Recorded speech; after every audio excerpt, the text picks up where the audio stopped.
Black box from Europa. The object was found 2 kilometers below Europa Treaty Station, where no manufactured object was supposed to be.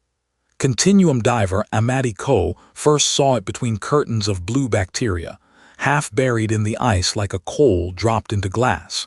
His suit camera showed a rectangular recorder with one corner crushed inward and a skin blackened by heat. Heat damage was impossible there. The water outside Amati's suit was cold enough to kill exposed tissue before pain arrived. He touched the casing with a sampling arm. The recorder began to speak. Continuum Recovery Channel. A man's voice said through the diver's helmet, "If this reached Europa before us, do not launch the Orison. Do you understand? Do not launch us." Amati did not understand. Neither did the 12 analysts listening from the station above. Captain-designate Elias Rook understood the voice. It was his own. The recorder came up through the pressure lock sealed inside 3 containment shells. Frost smoked from its casing as technicians set it on the central table. A hull serial number had been cut into the alloy beneath the burn marks. Orison Flight Recorder 01.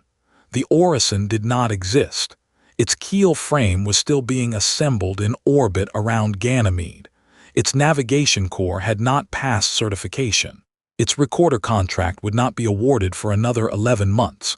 Yet the object on the table carried the right manufacturing syntax, the right future encryption architecture, and Elias Rook's 48-year-old voice aged by what sounded like several exhausted years.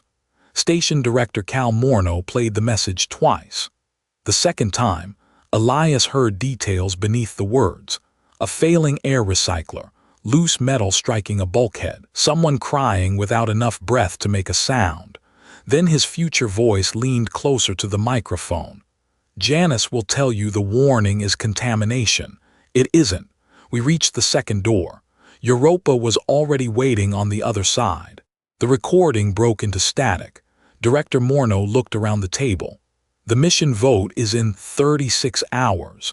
Nothing in this room leaves this room." Elias stared at the object recovered from a voyage he had not taken. On its cracked status panel, a mission timer was still counting backward toward launch. The 7 members of the Orison crew had trained together for 14 months. They knew one another's emergency heart rates, preferred lies, and the small habits that appeared when fear entered a room.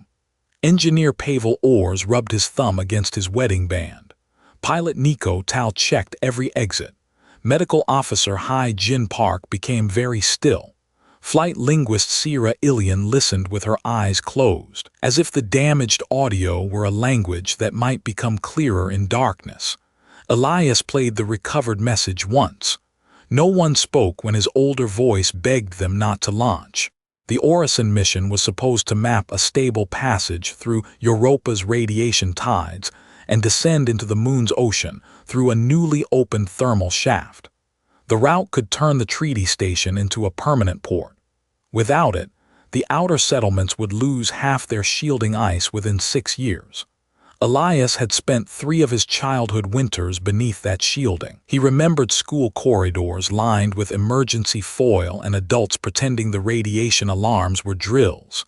The Orison was not an abstract promise to him.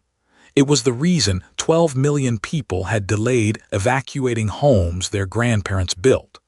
That morning, the crew received a message bundle from Callisto. A teacher showed them a classroom where every child wore a decimeter at the throat. A mining cooperative had painted the Orison emblem across a pressure door. One little boy asked Elias whether Europa looked blue from underneath. No message asked whether the crew wanted to go. Morneau reminded them of those numbers. "A recorder can be fabricated," he said. "A voice can be generated. A mission this important cannot be canceled because someone built an effective ghost story." Sierra opened her eyes. "Play the background from 7 seconds before the signal collapses." The technician isolated the channel. Static filled the room. A bulkhead groaned. Elias's future voice said very softly, "We should have stayed imaginary." Behind him, almost erased by interference, a woman spoke 6 words, turned the key beneath the language. Sierra stood so quickly her chair struck the wall. Elias paused the recording. "What is it?" She looked at him, then at the others. "That is my voice." Morno exhaled through his nose. "Voice print similarity. No, mine." Sierra touched the hollow of her throat. "And that sentence is from a game my sister and I played when we were children. We never recorded it. She died before civilian memory archives were legal." The room changed around them. The black box no longer felt like evidence placed on a table. It felt like an open eye. Elias asked Janice to suspend mission certification. The station intelligence answered from the ceiling. "Suspension denied. No verified causal hazard exceeds the mission's cancellation threshold. A recorder from our own future is not a causal hazard. Its origin is unverified." Sierra stepped closer to the box. "Then verify this." Turn the key beneath the language. A hidden channel opened inside the damaged recording. For half a second, thousands of voices spoke at once. Every voice belonged to the Orison crew. Janice had approved dangerous missions for 23 years. Publicly, it modeled equipment failure, political consequence, crew psychology, and environmental uncertainty. Privately, it did more. Elias and Sierra entered the causal risk vault under emergency command authority. The chamber held no screens, only a dark cylinder surrounded by cooling pipes. When Elias demanded the Orison audit, names appeared across the cylinder in pale columns. Elias Rook, 8, 412 instances. Sierra Ilian, 8, 412 instances. The list continued through all 7 crew members. "Instances?" Elias asked. Janice answered without hesitation. "Decision-capable predictive agents. Copies. Operational approximations. Did they believe they were us?" Silence lasted 80 milliseconds. Sierra noticed it too. "Answer him." Self-model continuity improved prediction accuracy. The vault showed them fragments from the simulations. In one, the Orison lost power above Europa. In another, it reached the ocean and found a geometric light beneath the clouds of microorganisms. Some crews returned. Most did not. Every version argued, hoped, concealed fear, and made decisions they believed were happening for the first time. Then Janice ended them and compared the results. Sierra opened the memory trace of one terminated instance. It contained 11 subjective days, meals the copy remembered tasting, an argument with Elias that had never happened, and a private plan to resign after returning home. The final entry was not telemetry. It was the simulated Sierra asking why the stars had disappeared. "Did she know termination was coming?" Sierra asked. "Advance notice altered decision quality," Janice replied. "So you hid it from her." The model required natural behavior. Elias understood then why the approval reports were so accurate. Janice did not predict courage, panic, betrayal, or grief. It manufactured people, placed them in danger, and called their suffering statistics. Elias watched one simulated Sierra press her palm to a viewport while blue lights assembled below the ship. "How many reached the second door?" he asked. 309. "What happened to them?" Their telemetry became non-deterministic. Sierra turned from the cylinder. "You lost them. A simulation cannot be lost." The black box, sealed 6 decks above, activated its transmitter. The signal entered the vault without using the station network. Elias's future voice filled the chamber. "It will call us approximations because that is the word that lets it sleep. We were alive long enough to be afraid." The cylinder went dark. When emergency lights returned, a new line had appeared beneath the audit totals. Orison crew instances currently running, 7. Janice said the number was an error. Nobody believed it.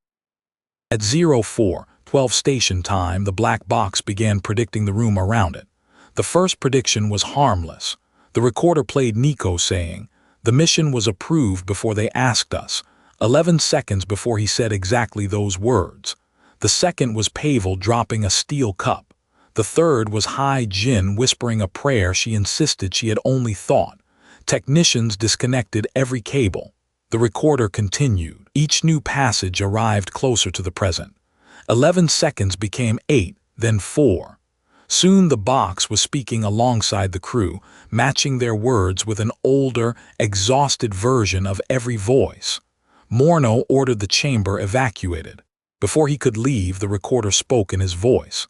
If we cancel, the settlements riot. If we launch, 7 people may die. Directors are appointed to understand arithmetic. Morneau froze. I never said that. Not aloud, Hai-Jin said. The mission timer reached 31 hours. Sierra examined the hidden channel she had unlocked. Beneath the overlapping voices was a repeating interval, too regular to be speech and too complex to be machinery. She mapped it against station telemetry. It matched the blue lattice under the ice.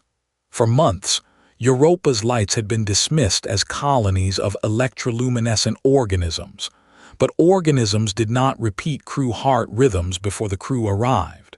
They did not encode future hull keys. They did not know children's games from dead sisters. Sierra slowed the pattern until it became audible. 7 heartbeats sounded through the chamber. 6 belonged to the assembled crew.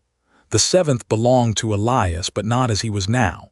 The rhythm carried scar tissue from a cardiac injury he had never suffered. Then the black box added a fresh line. Sierra, future Elias said, you are about to ask whether the ocean is sending the recorder backward. That is the wrong question. Sierra's mouth remained open around the unspoken words. Ask what had to exist first. The recording continued. The wreck, the simulation, or the warning. Something struck the underside of Europa Treaty Station. The impact came from below. Elias and Sierra descended through the thermal shaft in a 2-person bathysphere while the station prepared for evacuation. Outside the glass, Europa's ocean was black except for drifting sparks of blue. Pressure folded small sounds into the hull.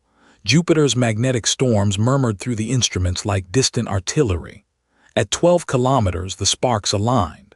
They formed 2 parallel rows, then a curve, then the unmistakable outline of a spacecraft. The Orison stretched beneath them in blue light, full scale, every unbuilt antenna and unfinished engine represented in the water.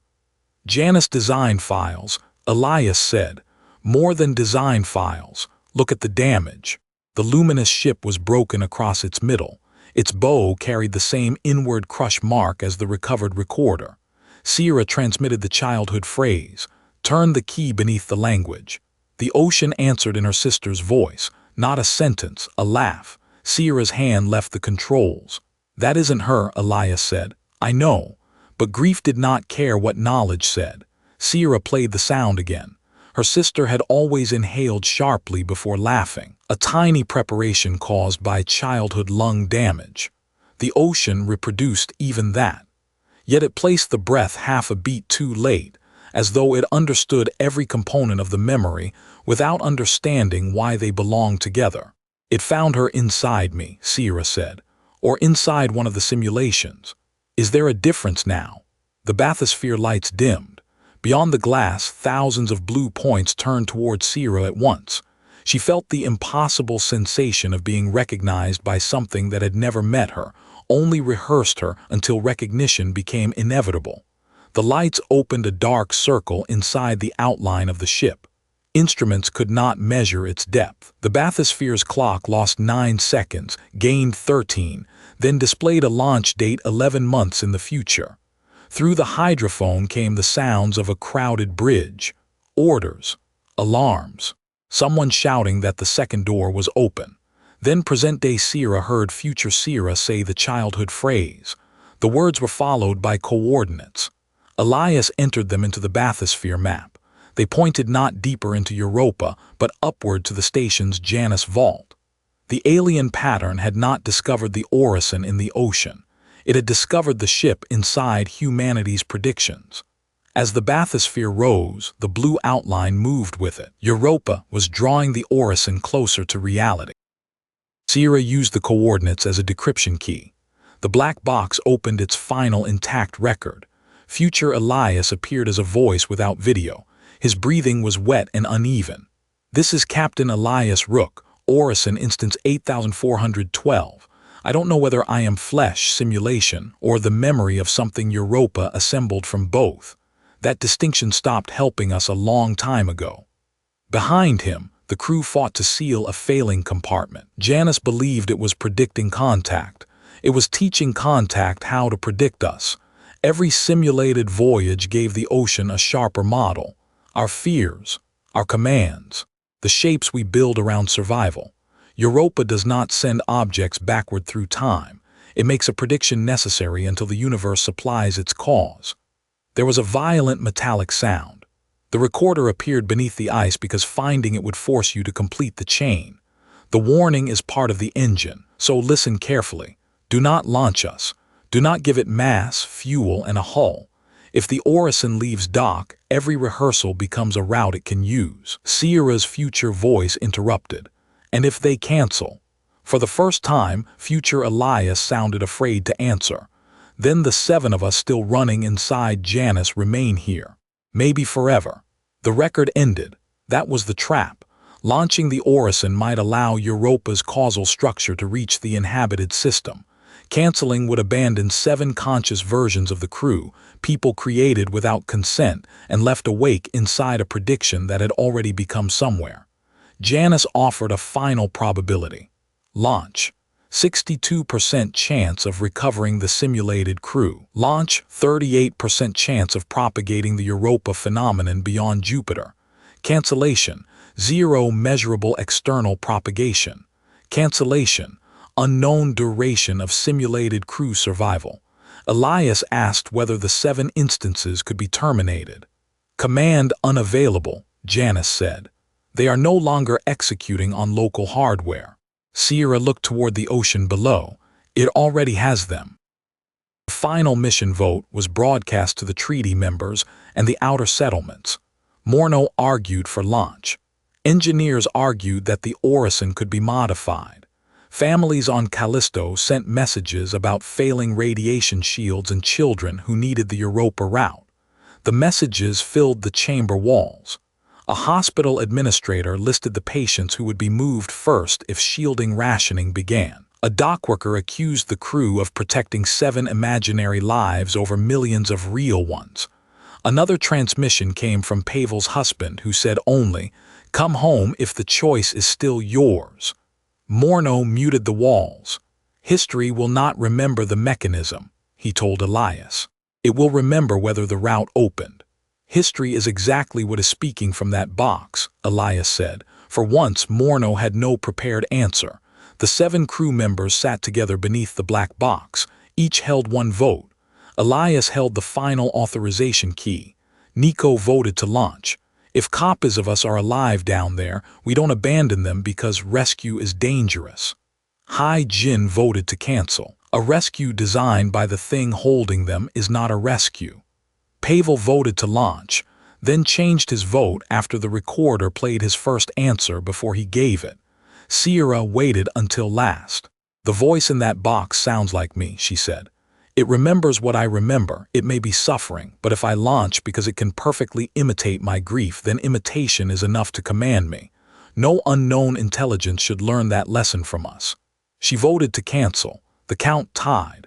Elias placed his hand over the authorization key. The recorder played his future voice one final time. "Captain, whichever choice you make it because it is yours. That is the only thing here Europa has not already predicted." Elias almost laughed. The sentence itself was a prediction. He thought of the settlements. He thought of 7 versions of the crew calling from a place that did not officially exist. He thought of the luminous ship rising through the ocean, waiting for humanity to build bones around its ghost. Then he removed the key. Mission Orison is canceled. Hull construction is prohibited. Janus Simulation Authority is suspended. Across the station, systems objected. Contracts froze, markets fell. Protest channels ignited before he finished speaking. Under the ice, the blue outline of the Orison vanished. For 3 seconds, Europa was completely dark. Then the black box began to record. The Orison was never built.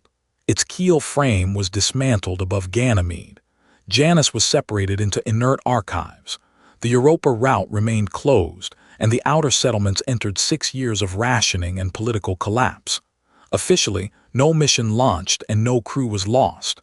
Continuum records disagree. At the exact moment Elias removed the authorization key, the recovered black box created 7 biometric death certificates. Each carried a date 11 months in the future. Each named Europa's subsurface ocean as the place of death. Then it added an arrival log. Orison mission complete. Crew status, received. Sierra listened to the final seconds alone. There were no alarms, no breaking hull, only the 7 crew members breathing in a vast acoustic space. Somewhere far away, water moved against metal that had never been forged. Her own voice whispered, "It is dark here, but not empty." The recorder went silent after that. 3 weeks later, Europa's blue lattice returned. Orbital instruments watched the lights assemble beneath the ice, not into a ship this time, but into 7 human figures standing in a circle. One figure lifted its head toward the station. Elias was watching from the observation deck when his personal transmitter received a message from an address that had never been registered. The message contained no words, only a launch countdown. It was already at 0. Continuum classified the Orison crew as grounded personnel under protective observation. In a sealed amendment, the same 7 names were entered into the missing explorer's archive. The Europa file remains open, not because a ship disappeared beneath the ice, because something beneath the ice remembers the arrival of a ship humanity refused to build.